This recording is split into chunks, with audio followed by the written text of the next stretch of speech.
Bun găsit, dragii mei, sunt Maria Magdalena Ignat și astăzi răsfoim împreună pagini din folclorul românesc. Așa cum bine știți, emisiunea Folclorul Inima Românului își propune cultivarea, conservarea, păstrarea și valorificarea conștientă a substratului folcloric. Însă, în egală măsură, își propune promovarea tinerilor talentați care au un rol important în demersurile de cunoaștere și transmitere a patrimoniului nostru cultural. Invitata mea de astăzi este o tânără interpretă de muzică populară, ce are o activitate impresionantă, un palmares bogat și apariții ce denotă eleganță și emoție pe scenă. Are numeroase pasiuni, însă cea în jurul căreia construim astăzi o poveste este muzica. Așadar, bine ai venit în emisiune, Daniela Matache, și mulțumesc pentru că ai acceptat invitația mea. Bine te-am găsit, Maria!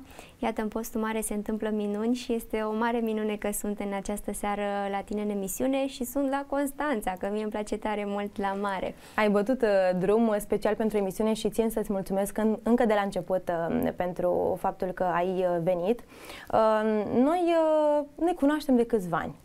Și asta pentru că am fost colegi la aceeași facultate și cred că unii dintre cei care ne urmăresc sunt chiar colegii, foști colegi de-ai noștri sau poate chiar profesori, cine știe. Și pot să spun că după terminarea facultății, chiar dacă nu am păstrat legătura atât de des, nu ne-am întâlnit atât de des, totuși prin intermediul rețelelor de socializare am putut să păstrăm legătura așa pe platformele acestea virtuale și ți-am urmărit activitatea.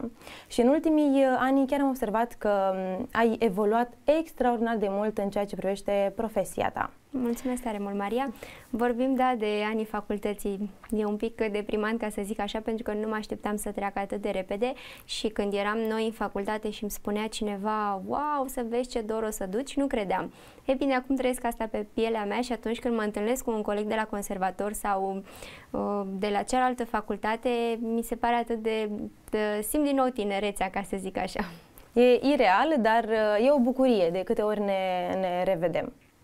Daniela, tu ai făcut lucruri extraordinare și aș vrea să vorbim pe larg în ediția de astăzi despre evoluția ta profesională, despre dragostea ta pentru folclor, despre obiceiurile și tradițiile cu care ai copilărit, însă, înainte de toate, am o surpriză, nu știu dacă știi despre rubrica de început a emisiunii noastre, rubrica celor 10 întrebări fulgerătoare.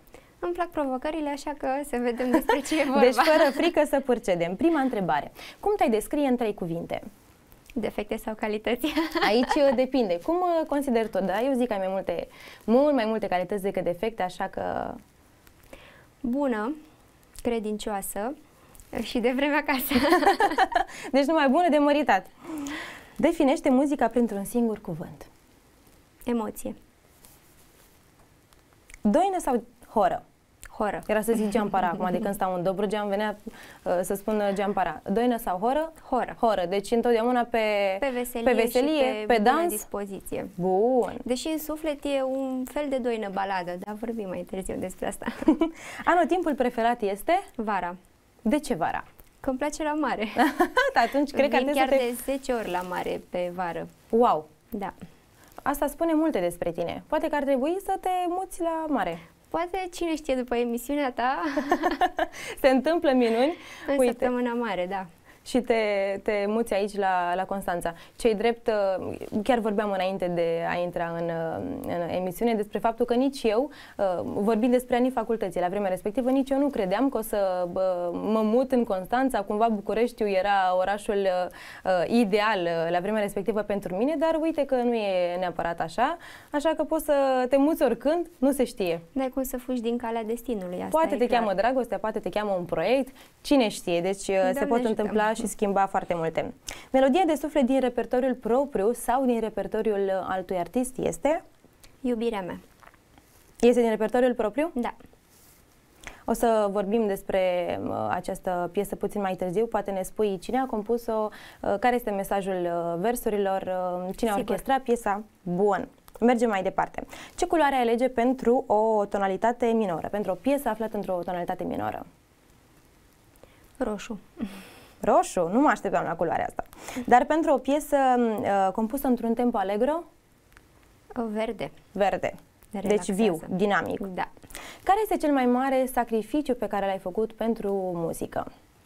Timpul cu familia. Întotdeauna a fost cel mai mare sacrificiu. Întotdeauna de sărbători am avut evenimente și nu am fost acasă. Chiar de ziua de naștere a părinților sau ziua de naștere a surorii mele și practic sunt cele mai importante momente din viață, o dată pe an. Chiar de nunta surorii mele era să nu fiu prezentă. Și la multe nunți ale prietenilor, din cauza evenimentelor, din cauza cu ghilimele de rigoare. Deci riscul meseriei, de fapt. Da. Chiar o să vreau să vorbim despre avantajele și dezavantajele meseriei, pentru că fiecare meserie în parte prezintă o seamă de dificultăți specifice și avantaje și dezavantaje pe care le știm încă de la început, dar alegem cumva să mergem mai departe pentru că e bine să facem din suflet. Cumva le trăiești pe propria piele și abia atunci îți dai seama de ele. Într-adevăr, așa este. Mergem mai departe. Care este cea mai mare calitate a ta, dar un defect? Uite că tot vorbeam despre calități și defecte. Calitate, defect, cred că sunt mult prea emotivă și mult prea empatică în ceea ce privește, nu știu, relația cu copiii sau cu oamenii cu probleme. Cred că ai citit în articol ceva despre mine, mai ales în perioada aceasta mă afectează super mult copiii care nu au posibilități financiare și încerc pe cât posibil să rezolv cât mai multe cazuri de la mine din județ. Am citit într-adevăr articolul pe care mi l-ai trimis și am rămas profund impresionată. Știi că binele se face în liniște, dar atunci când cred că rețelele de socializare ne ajută foarte mult pentru a promova, nu știu, evenimentele de acest gen și sunt oameni cu suflet mare, mai ales în comunitatea pe care am crescut-o de-a lungul timpului. Chiar am oameni cu suflet mare și de fiecare dată sunt săritori și mai ales, nu știu de ce, dar chiar în perioada Crăciunului și în perioada Paștelui, oamenii simt mai mult nevoia de a ajuta, au impresia că, nu știu, li se iartă păcatele sau... Cine știe, poate că unii se gândesc și așa, dar cred că este vorba despre starea de spirit care pătrunde în sufletul fiecăruia în aceste perioade, respectiv perioada sărbătorilor de iarnă sau, dacă vorbim despre sărbătorile pascale, cumva chiar și cei care sunt mai duri și mai rigizi devin mai moi, așa, mai sufletește buni. și mai buni. Și atunci, într-adevăr, prin intermediul rețelelor de socializare, văd aceste proiecte pe care le lansează unele persoane cum ești și tu și atunci pun umăr de la umăr și împreună și rezolvă de lucruri. Nevoi. Chiar citeam într-o carte că n-ai cum să ajuți un om dintr-o cană goală, adică trebuie să ai ca să ai ce să dai și ne rugăm la Dumnezeu să fie cana plină tot timpul pentru a ajuta mai departe. Așa este și chiar și din puținul poate pe care îl avem în unele perioade, că nu întotdeauna este extraordinar de bine financiar, să spunem. În orice familie sunt cumpene, sunt perioade și perioade, totuși chiar și din acel puțin pe care îl avem putem să rupem o bucățică și să dăm la cei care au mai puțin decât noi. Așa este. Bun. Cât la sută a fost muncă în cariera ta de până acum și cât la sută talent? Aici proporția diferă de la artist la artist. Sunt curioasă la tine cum este. Știi că era o poveste 99% muncă, 1% talent. Muncă, nu știu, 80%, 20% talent. Deci întotdeauna balanța înclină mai mult către muncă? Către muncă, pentru că și talentul dacă l-ai trebuie să-l șlefuiești și degeaba l-ai dacă nu știi cum să-l lucrezi și cât timp să-i acorzi. Așa este. Sunt foarte mulți copii, dacă ar fi să ne referim la cei cu vârste fragede, talentați, dar care pe parcurs se pierd. Renunță. Și asta pentru că nu au susținerea de care au nevoie, poate nu găsesc un profesor potrivit, poate părinții nu conștientizează gramul de talent sau cât ar trebui să îi ajute în acest sens și atunci se pot pierde cei foarte talentați, dar cei care sunt cu mai puțin talent, să zicem așa, de la Dumnezeu, dar care muncesc, sunt ambițioși, perseverenți, pot reuși. Eu chiar am o fetiță la pregătire și face cu mine canto, face cu o altă profesoară nai, cu un alt profesor pian, cred că are vreo 5 domenii artistice, ca să zic așa, pe care le dezvoltă. Are în jur de 13 ani, dar am zis că la un moment dat trebuie să te hotărăști pentru a excela. Nu știu, e bine să știi să te acompaniezi la pian, e bine să știi și la un alt instrument în afară de pian că ai nevoie de vocalize, dar n-ai cum să acorzi atât de mare importanță dacă stai și te împarți în multe laturi și... Bine totuși că se încadrează în aceeași sferă Bine că toate se încadrează în domeniul muzicii. Sunt copii care fac diverse sporturi, merg și la not, fac și karate, fac și dansuri, iau și lecții de vioară și lecții de flaut și atunci chiar că ar fi mult prea mare efortul și n-ar ști la un moment dat către ce să se îndrepte cu adevărat și care ar fi potențialul Dacă vorbim lor despre real. copii, e și în cazul adulților situația asta, în cazul meu, de exemplu. Poate. Nu cred că ai alerga așa în mai multe domenii. Știu că într-adevăr faci foarte multe lucruri, dar le faci de înaltă calitate și atunci... La un moment dat ai nevoie să alegi lucrul ăsta, adică m-am confruntat, mă axez mai mult pe agricultură sau pe muzică, ce fac? A fost destul de greu și este în continuare, pentru că sunt la început de drum în ambele domenii, e mult de învățat și dacă nu experimentezi, practica, dar teoria ne omoară. Așa este. Ce transmite Daniela Matache prin cântec oamenilor? Ceea ce reprezintă cântecul, emoție. Vreau să cred că atunci când scriu o piesă sau când o cânt în studio, pentru că omul, dacă nu mă ascultă la spectacol, e clar că mă ascultă pe YouTube sau la un alt eveniment unde nu este posibil ca eu să cânt live. Și atunci și la studio, când eu cânt piesa, după ce o ascult, ar trebui să simt emoția asta pe care eu vreau să o transmit și care vreau să ajungă la sufletul celui care ascultă. Deci, în primul și în primul rând, trebuie să rezonezi tu cu acea piesă. Da. Asta dacă vorbim despre o piesă împrumutată, da, de la un alt artist, pentru că dacă ne-am rezumat la o piesă pe care o compui, e clar că e compusă din suflet și din start îți exprimi emoția, ca după aceea emoția pe care tu o simți să ajungă și în rândul telespectatorilor sau oamenilor din public.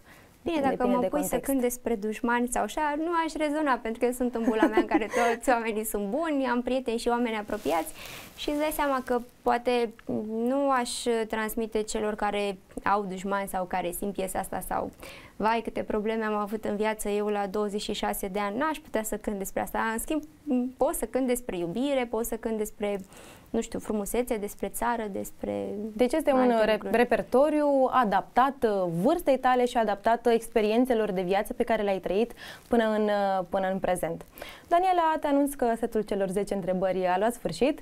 Tu te-ai descurcat de minune, nici nu mă așteptam să se întâmple altfel și în continuare aș vrea să pătrundem așa cu pași mici și siguri în povestea vieții tale și să înțelegem de ce nu și parcursul muzical.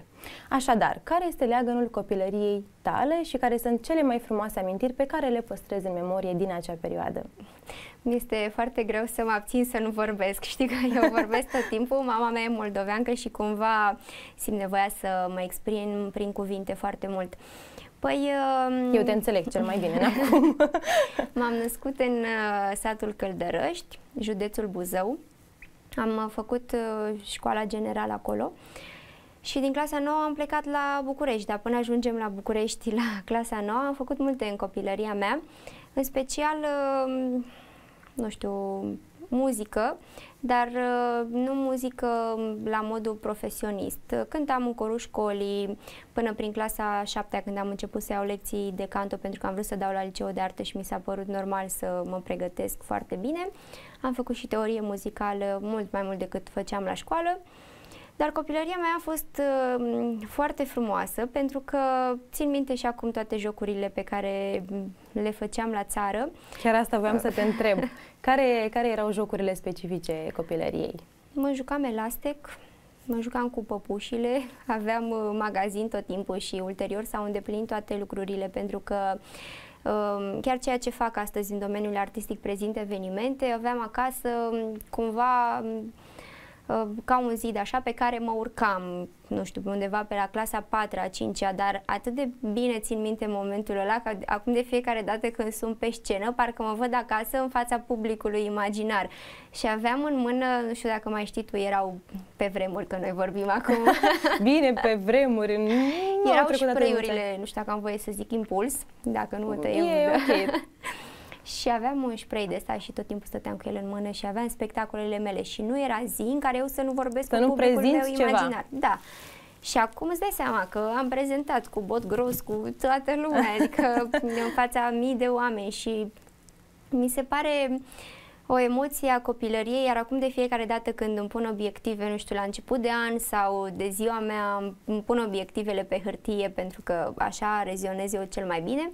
Și mi-aduc aminte, dacă iau obiectivele de acum 3, 4, 5, 6 ani, că cam de 6-7 ani fac treaba asta, văd ca și cum aș fi în copilărie, când eu eram și prezentam și acum am ajuns să fac treaba asta foarte profi, așa cu obiectivele pe care am, nu știu, că vreau să sar cu parapanta, că mă imaginez sporturi deja extreme. făcând asta și atunci... Se spune că trebuie să-ți dorești foarte, foarte mult. Și să vizualizezi. E foarte important. Să te gândești, să puterea te gândești. gândului. Legea atracției, da. Mai spune-mi despre copilărie, eventual, care erau obiceiurile și tradițiile cu care tu ai copilărit și dacă în, nu știu, în oraș sau în sat, depinde unde anume ai copilărit, dacă ai copilărit și la țară, dacă măcar în vacanțele de vară, să spunem, mergeai în zonele rurale, dacă în prezent mai păstrezi cu sfințenie, să spunem, aceste obiceiuri și tradiții cu care ai crescut. Păi dacă toți suntem în perioada sărbătorilor de iarnă, merg cu colindu de la 5-6 ani. Și chiar anul acesta am un grup de colindători, de 6 ani am reluat tradiția, dar la un alt nivel.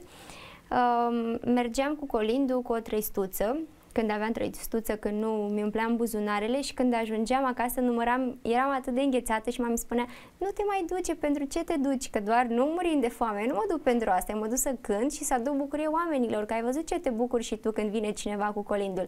Și când mă întorceam acasă, Maria, mi-aduc aminte că era atât de cald și îmi număram covrigii, nucile, dacă aveam 3 nuci primite, pentru mine era o mare bucurie. Și primeam, nu știu, o monedă de 10 bani, una de 50 de bani, adică dacă mă duceam la nașa sau la cineva să-mi dea 5 lei, cum erau banii atunci. Și pentru noi valorau foarte mult. În schimb, acum, când merg cu colindu, vorbim...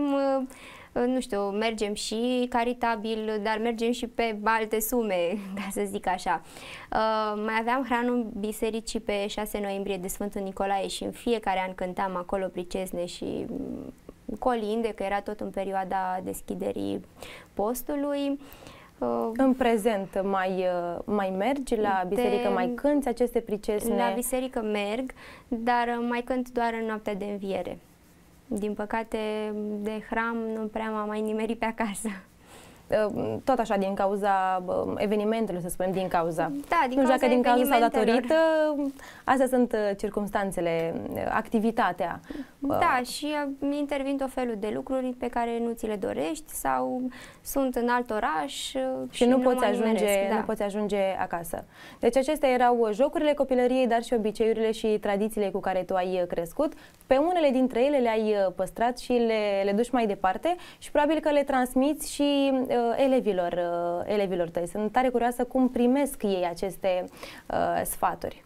Să știi că pe fetele pe care le am, pentru că am numai fete, n-am niciun băiat și cum s-a întâmplat? Deci nu e ca și cum ai făcut tu această selecție în funcție de gen? M-au contactat și timpul meu e foarte limitat și dacă eu cred că am timp să ofer copilului, îl iau la pregătire. Dacă nu are rost să-l amân, nu ne vedem săptămâna aceasta, ne vedem săptămâna viitoare. Și atunci am de câțiva ani fete pe care le cresc și pe care vreau să le învăț și tradițiile și costumul și autenticitatea costumului, adică eu poate mi-am făcut niște bucle astăzi la tine la emisiune pentru că vorbim din toate domeniile și toate genurile muzicale, dar pe ele, chiar dacă le trimit la o emisiune sau la un concurs, n-au voie cu bucle, n-au voie cu tocuri, cam și de 13-14 ani care vor să-și modernizeze cumva costumul. Dar am zis că, nu știu, cât simt că sunt pe mâna mea, nu vreau să ajungem la partea chici, ca să zic Referitor așa. la festivaluri, la emisiuni, într-adevăr, acesta este un criteriu de jurizare aprig, da, de către jurați. Îmi aduc aminte, cred că prin 2017 participasem la un festival foarte cunoscut din Alba Iulia și la vremea respectivă, așa cum ai zis și tu, Poate că încercam să modernizez neștiind că în acel festival, și nu numai în acel festival, contează foarte mult, dar poate că nu am fost nici sfătuită. Mi-am aranjat marama așa cum am considerat eu de cuvință și cum am crezut eu că îmi stă bine conform fizionomiei feței. Bineînțeles că am fost după aceea criticată, dar dur, de către o doamnă din juriu și n-am să uit toată viața. Deci trebuie să respecti întru totul zona etnofolclorică pe care o reprezinți chiar și în acele 3 minute de reprezentație, să spunem, pe scenă. Noi am ajuns deja la modernism acum și am ajuns la 26 de ani, să fim realiști. Nu se mai îmbracă nimeni autentic la vârsta noastră, mai ales când cântăm la evenimente, în niciun caz, pentru că și costumul este foarte complicat, adică eu chiar am un costum autentic de Muntenia acum pe mine și mi-e foarte greu să stau cu el în acest moment, adică să mă duc să fac un recital la un spectacol de 15-20 de minute, da, cu mare drag, pentru că omul privește altfel, dar și publicul nostru este educat în ziua de astăzi în așa fel încât să nu aprecieze atât de mult costumul autentic și cu opinci. Că și dacă vorbim despre evenimentele la care mergem și acestea sunt desfășurate pe 5, 6, 7, 8 ore, e clar că nu ai cum fizic să stai într-un costum cu toate elementele componente, cu pinci, cu șosetele, știu eu, uneori de lână, e imposibil. Uneori este chiar relaxant, pentru că eu când merg în turnee prin Germania, Franța și în afară, am foarte multe spectacole într-o zi, chiar și 4-5 spectacole și mă îmbrac de dimineață de la 6 într-un costum, chiar cu opinci, dar bine, mi-am un costum mult mai lejer și chiar mi-aduc aminte că tot vin experiențe în cap pe parcursul povestirii și odată eram în spatele unei scene, era un parc în Germania, aveam un turneu și atât de somn îmi era, pentru că eram deja de 11 zile cu 3, 4, 5 spectacole pe zi și ajungeam seara acasă, nu era nicio cazare extraordinară, adică mergeam cu tot ansamblu și îți dai seama, condițiile nu erau wow și eram atât de obosită pentru că mergeam și cu autocarul și am adormit pe iarbă, chiar am niște poze și am zis, bine, e și costumul ăsta bun la ceva, pentru că cumva m-am simțit relaxată. Ce experiențe și frumoase și amuzante totodată acum, dacă stai și le povestești și ți-aduci aminte prin câte ai trecut. Uite, alături de costumele populare la care ții foarte mult. Întorcându-ne acum tot așa în perioada copilăriei, pentru că mă gândesc că de atunci ți-a fost remarcat talentul. Dar vreau să știu înainte de toate dacă este moștenit din familie sau dacă este deprins de-a lungul timpului prin studiu. La mine în familie nu mai cântă nimeni. Mi-aduc aminte că mai povestește bunica mea că mama sau stră-bunica ei cânta pe la sărbări, dar să facă cineva profi meseria aceasta, nu. Mai am un unchi care mai cântă cu acordeonul așa de plăcere, dar în rest nu a făcut nimeni.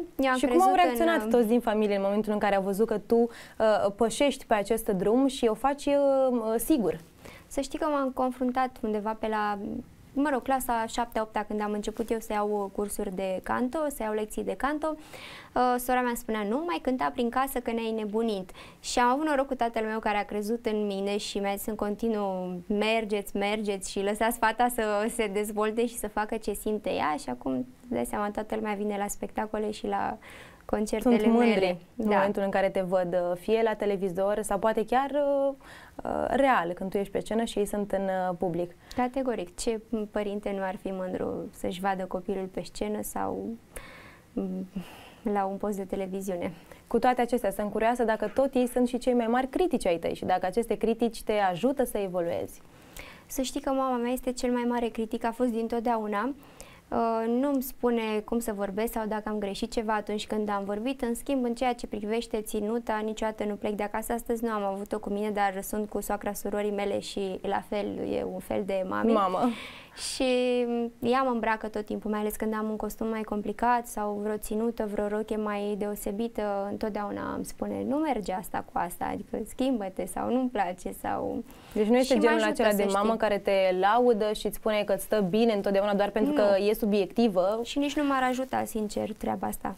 Pentru că eu atunci când plec de acasă, eu trebuie să am încredere în mine și să simt că în ținuta respectivă eu pot să fac față situației sau evenimentului respectiv și așa este. Mă ajută super mult. Cât de mult te-a ajutat sprijinul familiei și a contat pentru tine în tot ceea ce ai reușit să realizezi? Și în succesul profesional și în succesul școlar, pentru că știu că ai avut întotdeauna rezultate foarte bune. Poate că devine un clișeu și nu-mi place să mulțumesc familiei sau să spun, pentru că am tot făcut-o de atâtea ori și chiar nu e cazul, dar în meseria aceasta, dacă nu ai un ajutor financiar, nu cred că poți să faci față, pentru că ai nevoie de piese, ai nevoie de foarte multe deplasări, ai nevoie de ținute. N-am avut o situație extraordinară financiară acasă. Am avut și momente bune și momente foarte bune, dar și momente mai puțin bune. Tatăl meu lucrează în construcții, era plecat întotdeauna prin țară și îți dai seama că făcea foarte multe sacrificii. Nu e ca și cum doarme la un hotel de 5 stele, numai ca eu și sora mea să ne dezvoltăm. Adică am făcut școli bune, aveam nevoie de cazare, iar eu ne mai spun... Știi și tu foarte bine ce înseamnă să poți să faci față. De aceea te și întreb, pentru că știu că aceeași situație a fost și la mine.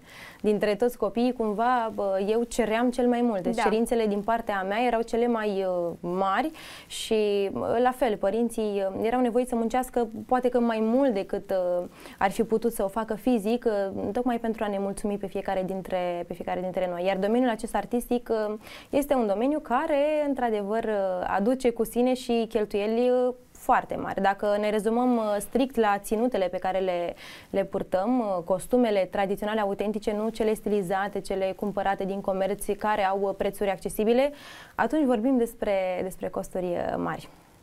Așa este și nu numai despre ținute, pentru că și despre deplasări. Când pleci de acasă, cum, nu știu, plec de la Buzău la București, păi ai nevoie de 150 de lei de benzină, pentru că suntem în 2021 și să vorbim cât de realist, că degeaba venim și spunem povești. Da. Și nu poți să pleci fără o apă, fără o cafea, fără mâncare, că nu se știe unde ajungi. Poate omul te servește cu ceva sau nu și e vorba de o zi întreagă sau chiar mai multe zile, iar eu cum sunt în toată țara, îți dai seama că pentru mine, eu sunt tot timpul cu șifonierul în mașină, por bagajul plin de încălțăminte și bagheta din spate plină de costume, rochii și toate cele. Și la drum, iar la drum nu știi ce te așteaptă.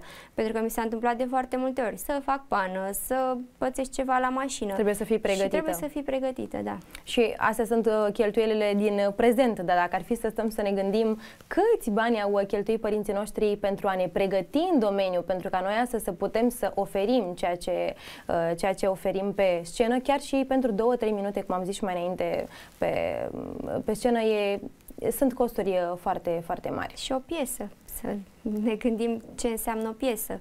Dacă vrei să o faci să prindă, adică să fie o compoziție bună, o înregistrare de calitate. Exact. Și orchestrația pe măsură, dacă îți permiți să faci o piesă și să se audă orga pe spate, ok, dai 500 de lei. Dacă vrei să îți cânte, nu știu, lăutarii de la Chișinău, dai 3000 de euro. Așa este, dacă vrei un aranjament orchestral complex și ceva de calitate, atunci trebuie să și plătești munca acelor oameni. Întorcându-ne acum la școli, aș vrea să ne spui care sunt școlile pe care le-ai absolvit. Eu știu o parte dintre ele, dar vreau pentru cei de acasă să ne spui dacă toate au fost cu profil de muzică sau dacă nu și care sunt profesorii pe care îi păstrezi așa la suflet, cei care și-au pus amprenta și ți-au pus bazele educației muzicale. Deja cred că știi despre cine vreau să vorbesc. Am ajuns undeva la clasa 9. La clasa 9 am făcut liceul de arte Margareta Sterian din Buzău. Mi-am dat seama că nu mă pot dezvolta pe plan muzical atât de mult cât îmi doresc și atunci am stat de vorbă cu ai mei și am zis vreau ceva mai bun. Și am plecat în clasa 10 la Colegiul Național de Arte din Ulipati din București, iar după liceu am făcut facultatea de muzică. N-am făcut un master în domeniu, nici nu cred că îmi doresc, pentru că eu cred că în momentul de față știu suficient de muzică cât să am eu nevoie și cât să mă descurc. Iar în anul 2 la conservator, pentru că îmi dădeam seama că tot e ceva ce lipsește din viața mea, m-am hotărât să dau la Facultatea de Medicină Veterinară din București controlul și expertiza produselor alimentare. Am absolvit facultatea și am terminat anul trecut un master în antreprenoriat în dezvoltarea fermelor. Totuși, cum te-ai gândit să mergi și la această facultate? De ce ai ales această facultate și nu alta? Cred că am răspuns la întrebarea asta de 200 de ori în ultimul timp, în ultimii ani. Te cred, mie nu mi-ai răspuns la această întrebare și cred că și cei de acasă sunt curioși. Da, e o întrebare bună, pentru că e logic cum de la muzică m-am hotărât eu să trec pe animale. Sunt domenii total diferite. Și chiar și profesorii, pentru că vorbim de profesori, erau surprinși, pentru că să răspund la întrebare și apoi revin la profesori. În perioada în care eu eram la conservator, părinții mei aveau o fermă de bovine și eu eram foarte pasionată de treaba asta. Și am zis că, nu știu, se fac banii mult mai ușor. Adică asta vedeam acasă. Asta ai crezut atunci? Asta am crezut atunci, numai că până am terminat facultatea am ajuns să vindem ferma și zic ok, ce fac? Trebuie să fac eu altceva. Și revenind la profesori, la conservator am pe suflet că nu mai este, Dumnezeu să o odihnească, doamna Rodica Nicolaescu, profa noastră de teorie, care cumva cu ghilimele de rigoare ne-a mâncat viața de a ne învăța muzică. A fost un profesor strict, sever, dar cred că unele dintre cele mai importante informații, noțiuni, cel puțin de teoria muzicii pe care le avem astăzi în memorie, sunt datorită dumneei. Da, și era mai mult decât un profesor, era un om, pentru că am ajuns, mai ales de când eu am de la cealaltă facultate și mă vedea că sunt de dimineață de la 8 până seara la 8 în studiu și în școli și chiar vreau să-ți întreb cum făceai față programului. Și de fiecare dată știi că nu întârzia nimeni la teorie, adică eu eram singura care bătea la ușă. Și alergam de la medicină veterinară, facultatea era pe la Izvor, treceam parcul Cismigiu și ajungeam la conservator și iar întârziam și mă rugam să nu ajungă profa că nu mai puteam intra la oră. Și, Doamne, eram transpirată când băteam la ușă. Știți-mi ce, da, intră Daniela, cum făcea. Te înțelegea pentru că știa că mai faci și o altă facultate și atunci nu era ca și cum veneai de afară, de la o vorbă cu alți colegi. Știa ce sacrificii faci în acea perioadă. Da, chiar mereu mă înțelegea. În afară de aceste școli pe care le-ai absolvit, în particular, știu că ai lucrat și cu alți profesori, pe parte de canto, pe parte de instrument. Care sunt acei profesori? Am studiat NAI cu Loredana Streche, care este și profa mea de canto din liceu. Cât timp ai studiat? Cred că am făcut în jur de 1 an și jumătate, constant, dar știi că nu studiezi la un instrument cam uiți.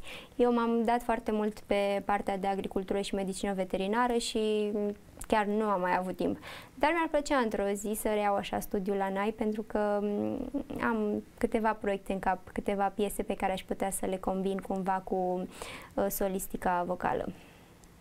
O să continuăm discuția, dar în continuare vreau să invit pe cei de acasă să urmărească primul moment artistic al ediției de astăzi, interpretat de solista de muzică populară Daniela Matache. Apoi revenim.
Azi pornesc din casă în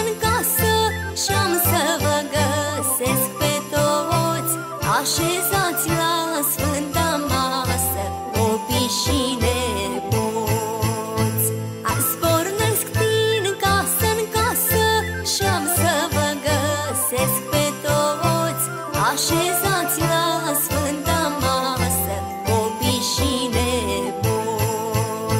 V-am adus în dar colinda florile d'albe de măr, s-o slăvim pe Maica Sfânta, florile d'albe.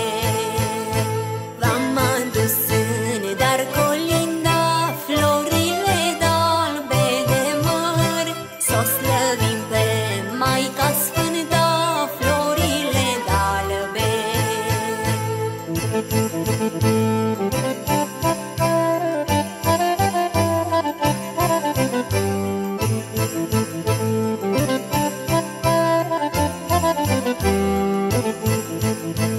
Astăzi cerul se deschide și-ți aduce bucurii, inima din piept îți râde lângă-ai tăi copii.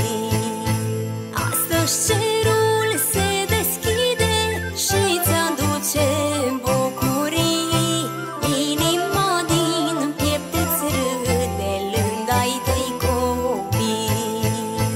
Domnul să vă ocrotească, florile d'albe de măr, pe toți să ne miluiască, florile d'albe. Gazdă să rămâi cu bine, florile d'albe de măr, la anul mă-ntorc la tine, florile d'albe.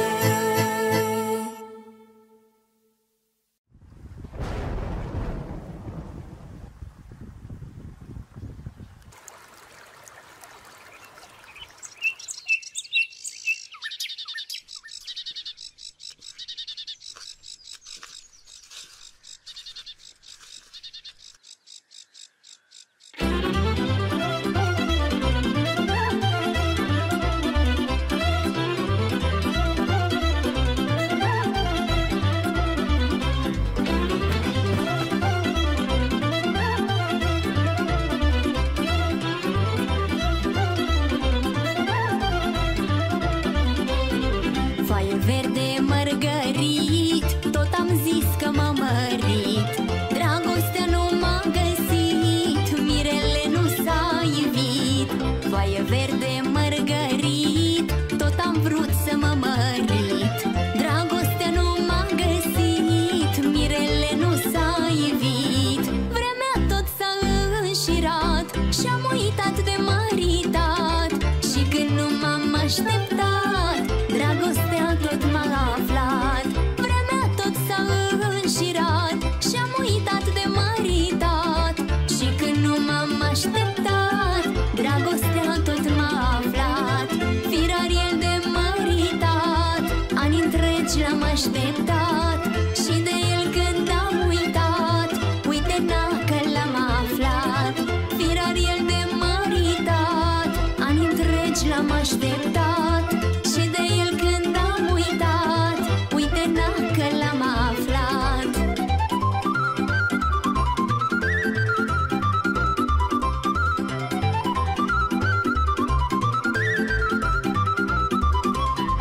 Foaie verde viorea, poață mare dragostea, că se arată în calea ta doar atunci când vrea ea.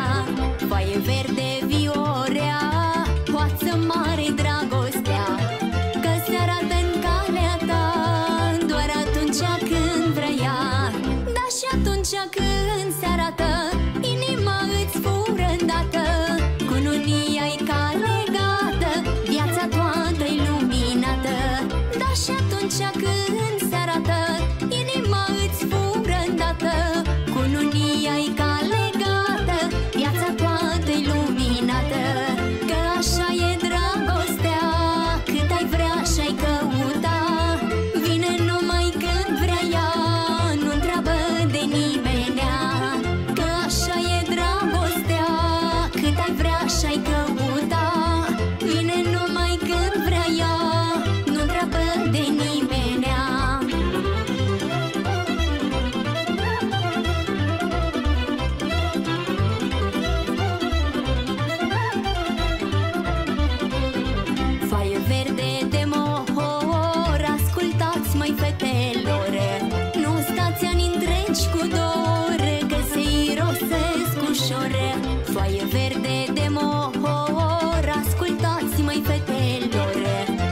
așteptată.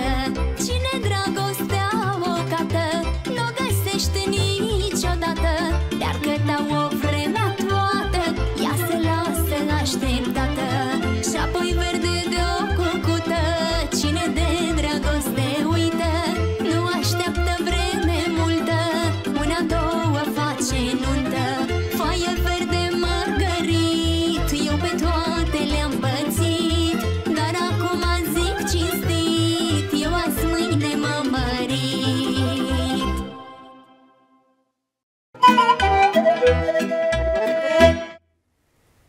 Am revenit în platoul emisiunii Folclorul Inima Românului alături de invitata mea dragă de astăzi, solista de muzică populară Daniela Matache. Am urmărit cele două materiale și vreau să te felicit pentru proiectele acestea și nu numai pentru acestea, pentru toate melodiile pe care le-ai lansat, dar aș vrea să ne povestești puțin despre a doua piesă, deci nu despre Colin, ci despre Sârba, tot am zis că m-am mărit. Care este povestea acestei melodii? Mulțumesc tare mult, Maria! Povestea acestei piese cred că a început acum vreo 5-6 ani, când eu eram la începutul drumului al prezentării și aveam diferite spectacole prin localități, zilele comunei X, zilele comunei Y, și la un moment dat, pentru că era nevoie de improvizație în anumite momente, ba se lua curentul, ba nu mergea CD-ul unui invitat și de fiecare dată eu trebuia să reapar pe scenă și să fii pregătită să duci mai departe, să umplu cumva acel moment. Și la un moment dat aveam în fața mea vreo 3-4 rânduri de băbuțe, ca să zic așa. Și spuneam, mama, cum e cu măritatul ăsta? Că eu mă tot chinui de 5-6 ani și nu prea mi iese. Și îți dai seama că deci a pornit totul așa dintr-o glumă, cumva. Da, chiar dintr-o glumă. Și în fiecare an când ajungeam în localitatea respectivă de unde a început povestea, ele mă întrebau și eu când urcam pe scenă spuneam, de ce credeți că am venit astăzi la dumneavoastră? Poate reușesc să mă mărit. Și de asta am venit și la Constanța, poate reușesc să mă mărit. Și la mine în oraș toată lumea mă știe Daniela cu măritatul și am zis, mai trebuie să fac o piesă neapărat pentru că mă reprezintă, ca să cânt ceva ce mă reprezintă, deși acum am schimbat cumva ideile, dar așa a luat naștere, tot am zis. Cine a compus linia melodică, cine a scris textul și cu cine ai lucrat pe partea de aranjament orchestral la această sârbă? Cu tineri talentați, pentru că tot vorbim de tineri talentați, cu unul dintre cei mai buni suflători din țară, Gianni Busnea, cred că îl știi și tu foarte bine. Și pe această cale chiar vreau să-l salutăm, să-l îmbrățișăm, ne cunoaștem. Și să-i mulțumesc, chiar el s-a ocupat de întreaga piesă, iar versurile le-am scris împreună cu un prieten foarte bun de la Chișinău, Mihai Pascar, cu care colaborează mulți artiști de la noi din țară și cred că 80% din piesele mele sunt scrise de el.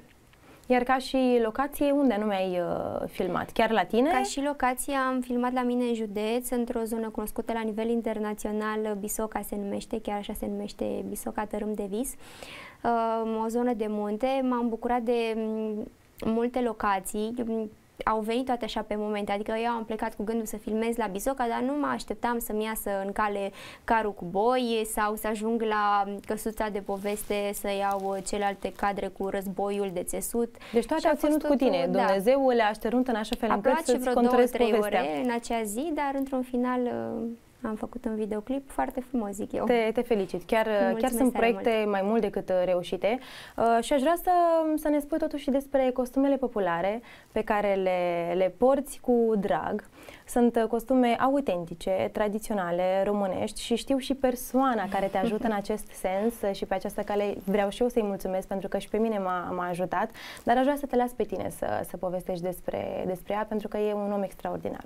Costumul de astăzi este dat tot din colecția Alexandrei de la București, prietena noastră comună pe care o salutăm, cu siguranță se uită și mi-a trimis multe îmbrățișări pentru tine. Când a fost după costum a zis, te duci la Maria, clar o să iasă o emisiune foarte bună cu voi două. Și costumele din videoclipul meu, tot am zis că mă mări, sunt costumele din colecția personală. Iar cel albastru, cel turcoaz, a spus că o să mi-l împrumute de cununia civilă și abia aștept să-l port. Să-l porți. Cât de frumos!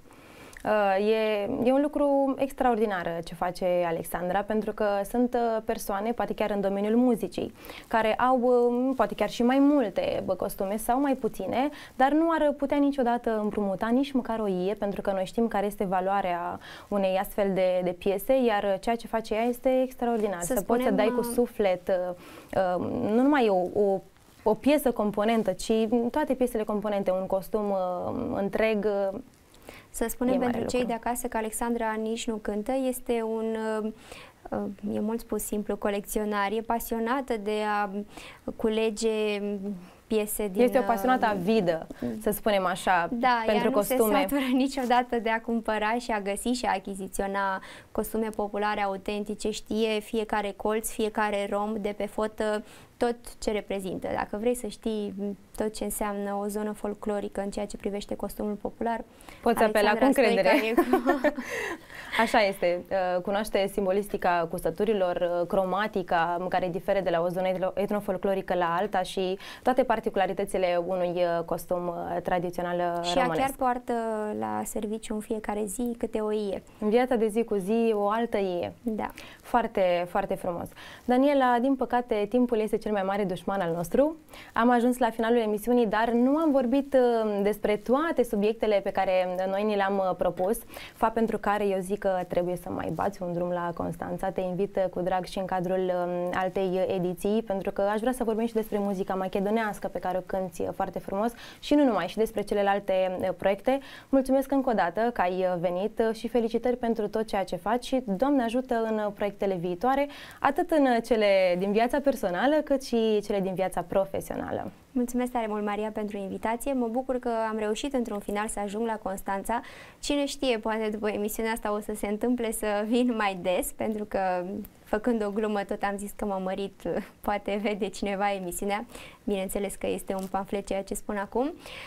Pentru că suntem în perioada sărbătorilor de iarnă și eu am ajuns la Constanța și marea mea dragoste este muzica macedonească, despre care aș vrea să vorbim într-o ediție, poate la anul, când o să mai ajung într-un alt costum, poate macedonesc, cine știe. Cum sună asta la anul, dar de fapt asta este realitatea la anul. Da, cu mare drag vreau să revin în emisiune să vorbim despre acest subiect. Te felicit pe tine și întreaga echipă pentru emisiune frumoase pe care le faceți an de an și cred că este mare lucru ca fiecare om și mai ales cei din Constanța, pentru că ei urmăresc cel mai des emisiunea, să afle ce înseamnă omul cu adevărat și de unde a pornit românul și străiele lui și tot ceea ce vorbiți voi despre folclor românesc. Da. Sărbători cu bine tuturor și Doamne ajută să ne vedem cu bine și altă dată. Mulțumim din suflet. Sunt Maria Magdalena Ignat și vouă, dragii mei, vă dau întâlnire și săptămâna viitoare, miercuri la aceeași oră, pentru a răsfoi împreună pagini din folclorul românesc, doar aici la Doto TV.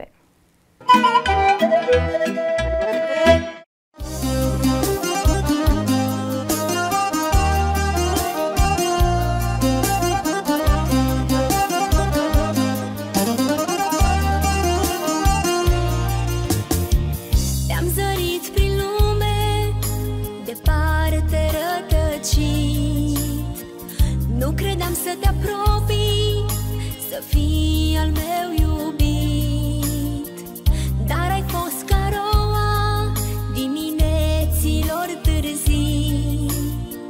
Mi-ai adus lumină, parfum și poezii. Iubirea mea, iubirea mea, bine ai venit în viața mea.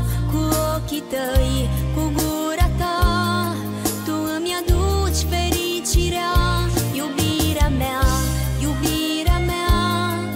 să te las să pleci cumva.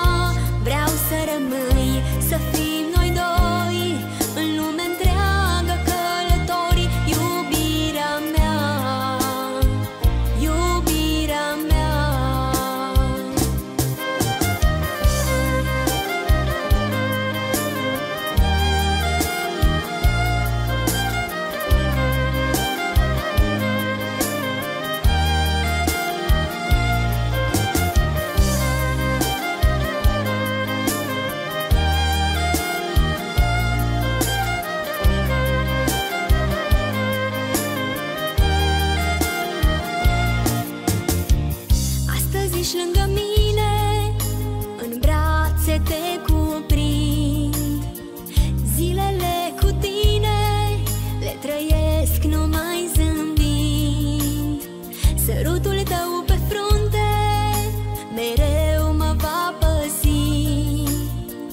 bine și la greu, lângă tine voi fi. Iubirea mea, iubirea mea, bine ai venit în viața mea. Cu ochii tăi, cu gura ta, tu îmi aduci fericirea. Iubirea mea, iubirea mea, n-am să te las să pleci cumva. Vreau să rămâi, să fim noi doi, în lume întreagă călători. Iubirea mea, iubirea mea.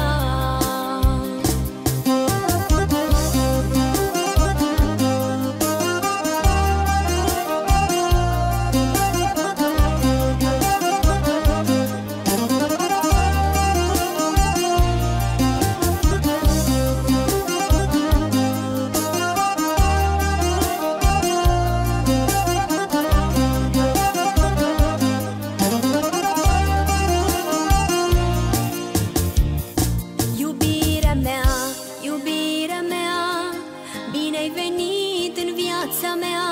Cu ochii tăi, cu gura ta, tu îmi aduci fericirea.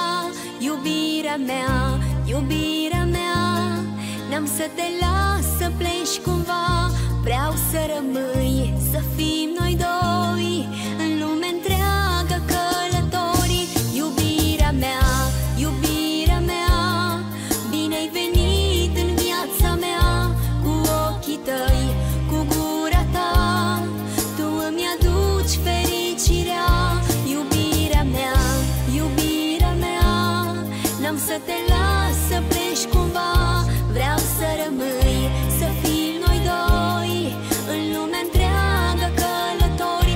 Iubirea mea.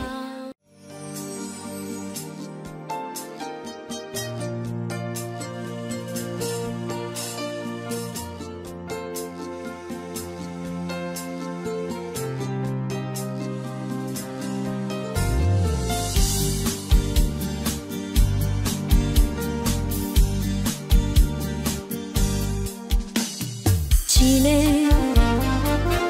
te-ar iubi așa ca mine? Cine ar muri de dorul tău? Cine ar veni pe jos la tine?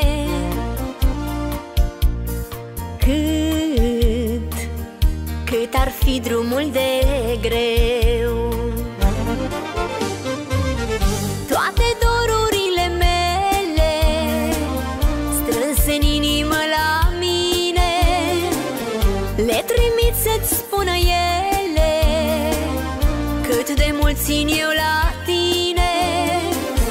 Toate dorurile mele strânse în inimă la mine, le trimit să-ți spună ele cât de mult țin eu la tine.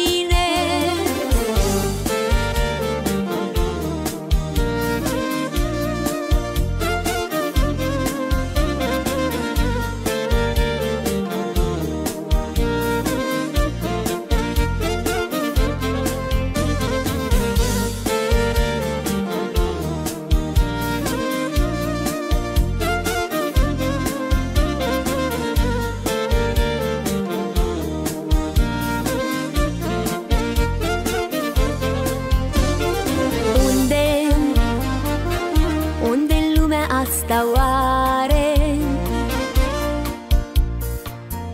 Unde, oriunde ai căuta?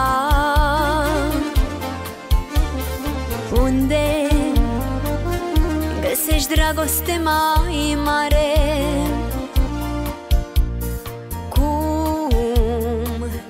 Cum este iubirea mea? Toate dorurile mele strânse în inimă la mine, le trimit să-ți spună ele cât de mult țin eu la tine. Toate dorurile mele strânse în inimă la mine, le țin eu la tine.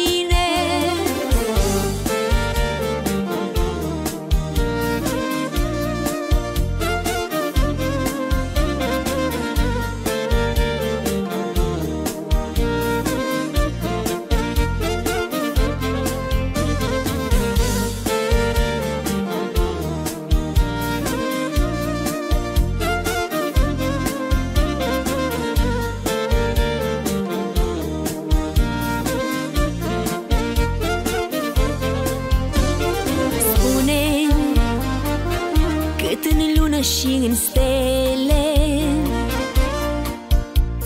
spune-mi că poate îți mai greșesc. Spune-mi, spune multe și între ele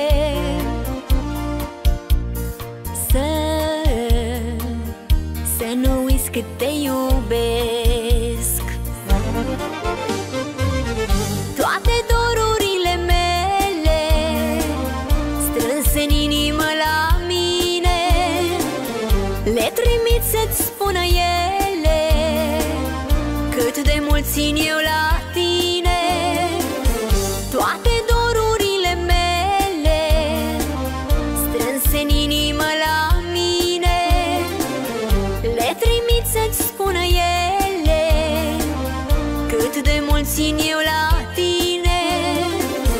Toate dorurile mele strânse în inimă la mine le trimit să-ți spună ele cât de mult țin eu la tine. Toate dorurile mele strânse în inimă la mine le trimit să-ți spună ele cât de mult țin eu